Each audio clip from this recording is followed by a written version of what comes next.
It was a crisp November afternoon in Chicago. Donald Trump, wearing a long navy coat and his signature red tie, strolled leisurely along Michigan Avenue. Though in town for a meeting, he opted to walk back to his hotel, soaking in the vibrancy of the city. As he approached a corner near Millennium Park, something unusual caught his attention. Huddled against the side of a building sat a woman. Her clothing was frayed, her hands trembled, and she held a cardboard sign that read, "Veteran in Need. Please help." Trump halted mid-step, oblivious to the hurried crowd flowing around him. Her tired, sorrowful eyes struck a chord within him. Slowly, he approached her, drawing curious stares from passers-by. "Ma'am," Trump began, his tone soft yet direct. "what's your name?" The woman looked up, startled. She hadn't expected anyone, least of all Donald Trump, to stop. Teresa. She replied hesitantly. Teresa Hensley. "Teresa, Trump repeated, crouching down to meet her gaze. you're a veteran?" Yes, sir. She answered, her voice barely audible. Served in the Army for 12 years, got injured overseas, and, well, it's been rough since then. Trump nodded, processing her words. "Why are you out here? Don't you have a place to stay?" Teresa shook her head. Lost my apartment months ago. Couldn't keep up with the rent. I've been trying to get back on my feet, but it's not easy. Her story struck Trump deeply. Here was someone who had dedicated over a decade to serving her country, now left to struggle on the streets. The thought was intolerable. Without hesitation, he pulled out his phone. "Teresa, stay here. He said firmly. We're going to fix this." Stepping a short distance away, Trump dialed his assistant, Margaret. She answered on the first ring. "Margaret," Trump said, his tone brisk. "find the closest hotel with an available room and call a doctor. I need both immediately. Tell them it's urgent." Trump returned to Teresa, who was watching him with a mix of disbelief and guarded hope. "Help is on the way. He assured her. But first, let's get you something warm to eat."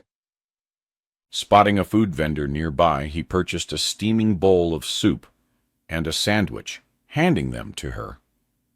Teresa ate slowly, her hands still trembling from the cold.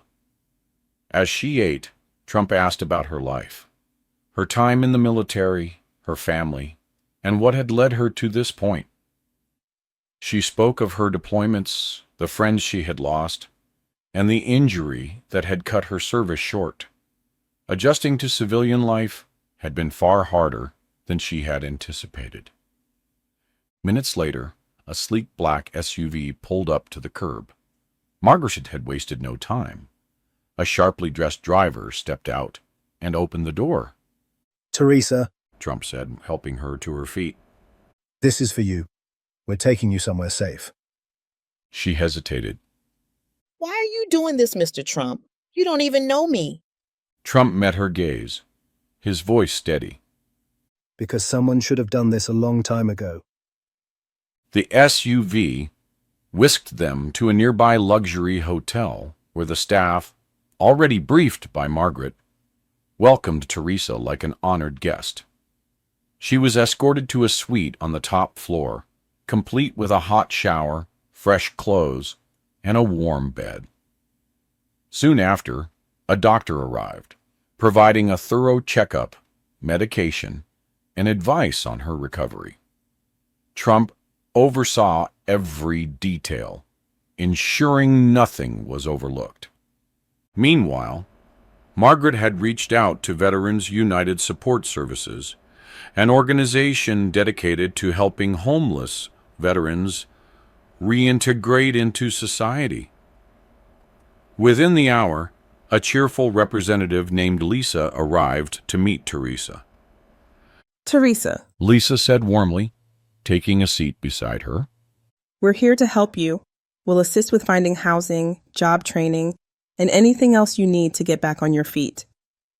You're not alone anymore. Teresa's eyes welled up with tears. She looked at Trump, standing quietly in the corner, and said, I don't know how to thank you, Mr. Trump. Trump stepped closer, his expression warm. You don't need to thank me, Teresa. You earned this a long time ago. By the next morning, Teresa's future looked brighter than it had in years. Veterans United had secured temporary housing for her, and Trump's foundation had committed to covering her rent for the first year. Before leaving, Trump handed her a personal check to help with any immediate needs, ensuring she had the means to start rebuilding her life. As Trump prepared to leave, Teresa called out to him. Mr. Trump, She said, her voice steady now. you've changed my life in ways I can't even describe. Thank you. Trump smiled. Teresa, you're going to do great things. Just promise me one thing. Pay it forward someday. With newfound determination, she replied. I will. As Trump stepped out of the hotel and back into the lively streets of Chicago, he felt a quiet sense of fulfillment. In just a few hours, one life had been profoundly transformed. For Teresa Hensley, the future now seemed full of hope and promise. And so concludes this story.